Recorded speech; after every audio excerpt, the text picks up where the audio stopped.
मला नेहमी कमेंट करतात की तुझे पप्पा का व्हिडिओमध्ये नसतात। तर मित्रांनो, खरं कारण हे आहे की आम्ही जेव्हा शूट करतो तेव्हा माझे पप्पा कधीच घरी नसतात, त्याच्यामुळे पप्पा व्हिडिओमध्ये नसतात। आणि आज पप्पांना मी व्हिडिओमध्ये घेतलं आहे आणि तेही पप्पा शेतीविषयी 2 शब्द सांगत आहेत, तर तुम्ही नीट ऐका। मंडळी, मित्रांनो, आपण सर्वांनी शेती करायलाच पाहिजे। शेती जर केली नाही तर आपण खाणार काय? शेती आपलं घरचं जे भात असते त्याच्यामध्ये शक्ती आहे आणि पुढे जर आपण शेती केली नाही तर खाणार काय?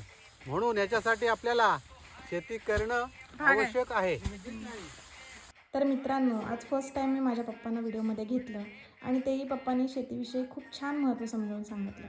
Thank you so much. मला असाच सपोर्ट करत राहा आणि नक्की फॉलो करा। बाय।